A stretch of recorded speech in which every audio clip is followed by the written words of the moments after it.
Je te propose de continuer ma série sur le voyage à travers de la Bible avec le livre d'Exode. Donc le livre d'Exode est le deuxième livre de la Bible. À la fin de la Genèse, nous nous étions arrêtés avec l'arrivée de la famille de Jacob, Jacob et sa famille, en Égypte et avec la mort de Joseph. À ce moment-là, les relations entre la famille de Jacob et le Pharaon et les Égyptiens sont très bonnes. Mais la situation va très vite changer. Alors, le livre de l'Exode peut être divisé en trois grandes parties. La première, qui va du chapitre 1 au chapitre 15, est Israël en Égypte. Puis ensuite, la deuxième partie, qui va du chapitre 15 au chapitre 18, les déplacements dans le désert. Et enfin, la troisième partie, le Sinaï, du chapitre 19 au chapitre 40. Donc trois parties de taille assez inégale. Dans cette première vidéo, je n'évoquerai que la première partie, la sortie d'Égypte, qui a en fait donné son nom au livre Exode, qui veut dire en fait sortie, dans la version grecque. Le livre d'Exode commence donc par rappeler la présence des Israélites en Égypte et la mort de Joseph. Il nous dit que ensuite, un nouveau pharaon qui n'a pas connu Joseph arrive au pouvoir. Et lorsque ce nouveau pharaon arrive au pouvoir, les relations avec les Israélites se dégradent.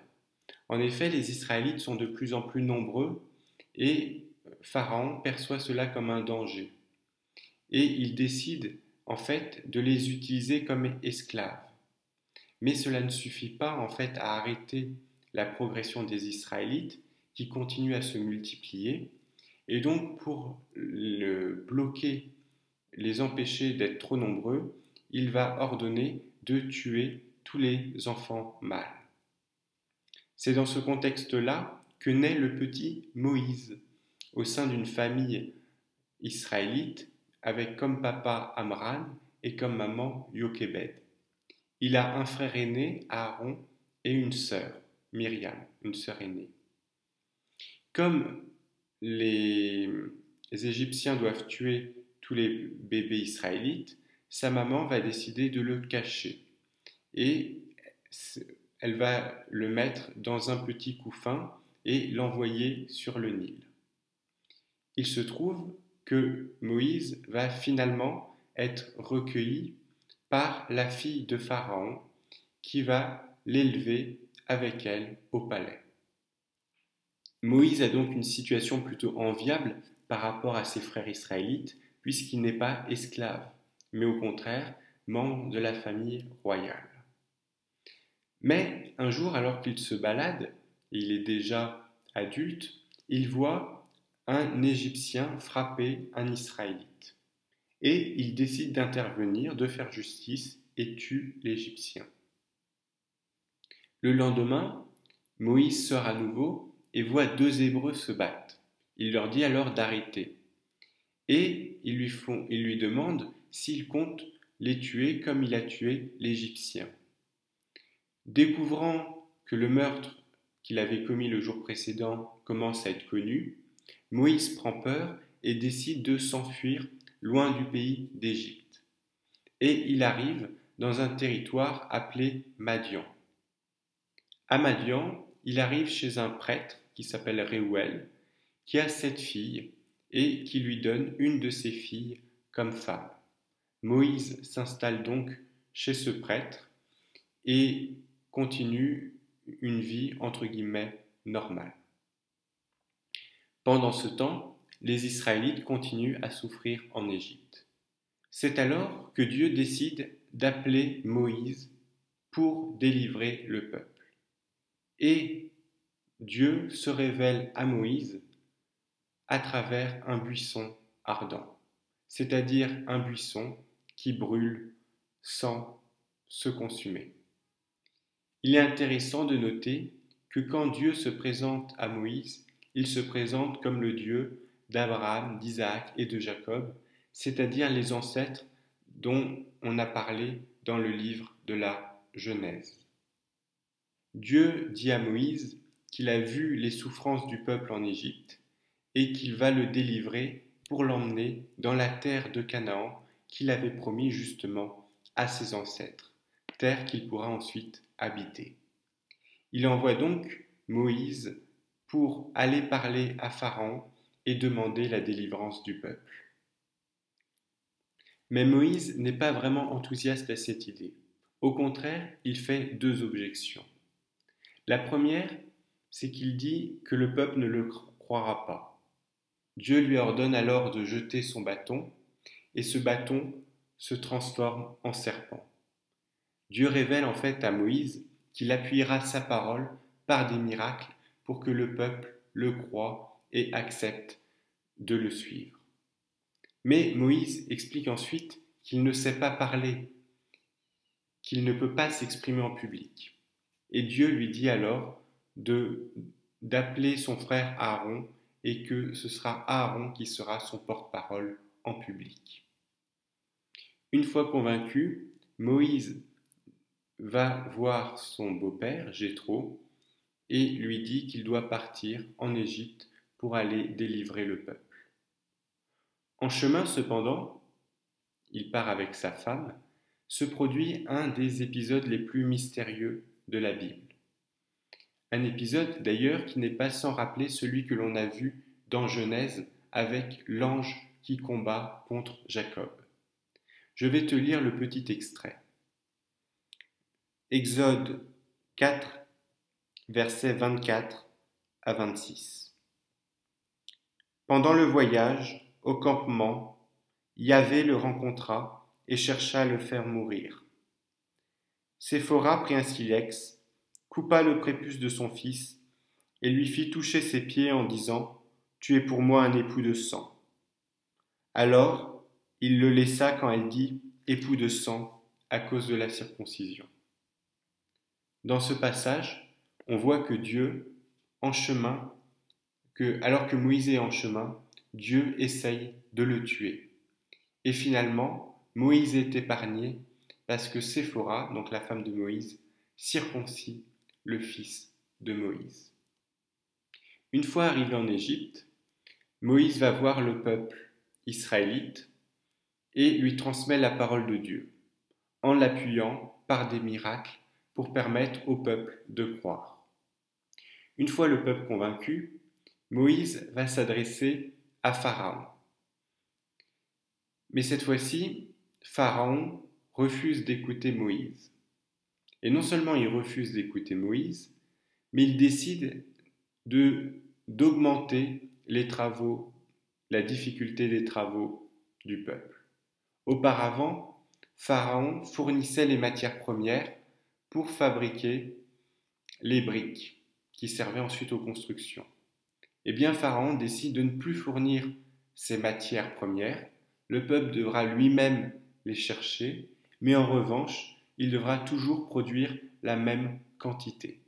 C'est donc une charge encore plus lourde qu'il a à supporter.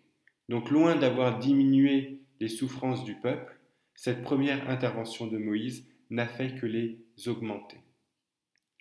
Le peuple est très mécontent, Moïse est désespéré et ne comprend pas pourquoi Dieu ne le soutient pas. C'est alors que Dieu intervient et promet qu'il va délivrer le peuple par la force en frappant les Égyptiens. Et c'est l'épisode très célèbre des 10 plaies d'Égypte. Les chapitres 7 à 12 de l'Exode vont nous raconter ces 10 plaies. Je vais te les énumérer dans l'ordre. La première plaie, l'eau changée en sang. La deuxième, les grenouilles qui envahissent le pays. La troisième, les moustiques. Il faut savoir que pour les 2 premières plaies, les Égyptiens, les magiciens de Pharaon, avaient réussi à faire la même chose, à imiter ces plaies. Mais à partir de la troisième, ils n'y arrivent plus. Quatrième plaie, les thons. À ce moment-là, Pharaon décide de céder une première fois et accepte de laisser le peuple aller dans le désert pour sacrifier à Dieu. Mais ensuite, il change d'avis une fois que le jugement a cessé, une fois que la plaie a cessé, et retire sa promesse.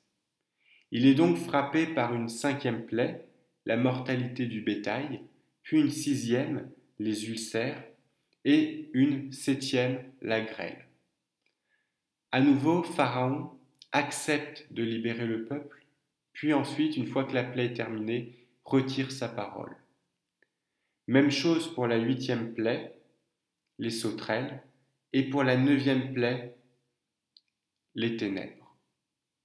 On voit donc qu'à plusieurs reprises, Pharaon, sous le coup de la souffrance, accepte de libérer le peuple, mais qu'une fois qu'il est libéré de cette souffrance, une fois qu'il est plus à l'aise, il retire sa promesse et maintient le peuple en esclavage.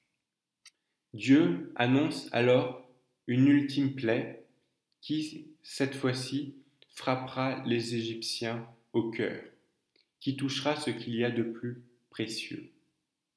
Mais cette plaie est aussi accompagnée de l'instauration d'une fête extrêmement importante qui va prendre beaucoup de place dans le judaïsme. Cette fête, c'est Pessah, la fête de Pâques, qui est accompagnée d'une autre fête, la fête des pains sans levain. Pour la fête de Pessah, il est demandé à chaque famille israélite de sacrifier un animal de bétail qui va ensuite être mangé et de mettre son sang sur les linteaux de la porte pour éviter d'être frappé par la plaie. Il y a donc deux éléments principaux dans cette fête. Le premier, c'est l'ordre donné par Dieu de manger en famille, tous ensemble, cet animal et de le manger en étant prêt à partir, à sortir d'Égypte. Et le deuxième, c'est donc de mettre son sang autour des linteaux, sur les linteaux de la maison, pour que l'ange qui va venir, qui va être la dixième plaie, ne frappe pas la maison. En effet, la dixième plaie va être la venue d'un ange exterminateur sur toute l'Égypte qui va tuer tous les premiers-nés, que ce soit des hommes ou du bétail. Seuls les premiers-nés qui seront dans les maisons marquées par le sang seront épargnés. Cette plaie est si dure qu'elle va finalement contraindre Pharaon à libérer le peuple et à lui demander de quitter l'Égypte. Et le peuple hébreu quitte effectivement l'Égypte en emportant avec lui d'ailleurs de nombreux présents donnés par les Égyptiens qui ont hâte en fait de les voir partir. Mais alors que le peuple commence à sortir d'Égypte, à avancer vers le désert, Pharaon change encore une fois d'avis. Mais cette fois-ci, il est un peu trop tard, plus tard que les fois précédentes en tout cas, puisque le peuple est déjà sorti d'Égypte. Pharaon décide alors de convoquer son armée et de poursuivre avec cette armée le peuple. Le peuple hébreu se trouve acculé et prisonnier entre deux dangers. D'un côté, en face, il y a une mer qui ne peuvent pas franchir, et de l'autre, l'armée des Égyptiens qui arrive. C'est alors qu'a lieu le fameux miracle de la mer Rouge.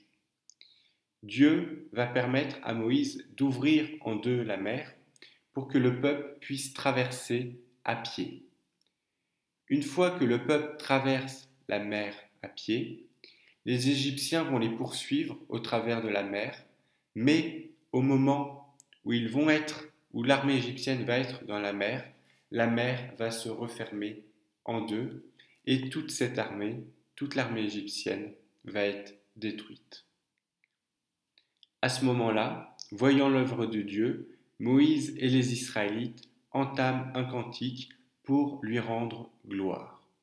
Et on peut considérer que ce cantique marque la fin de cette première partie où les Israélites, sous la conduite de Moïse, sont sortis d'Égypte. Je m'arrête là pour cette première vidéo. Je te raconterai la suite, le séjour, le trajet des Israélites dans le désert, dans une prochaine vidéo. En attendant, si tu as une remarque, tu peux me laisser un commentaire. Si tu as une question, je t'invite plutôt à me contacter directement via mon blog ou ma page Facebook. Et moi, je te dis à bientôt pour une prochaine vidéo.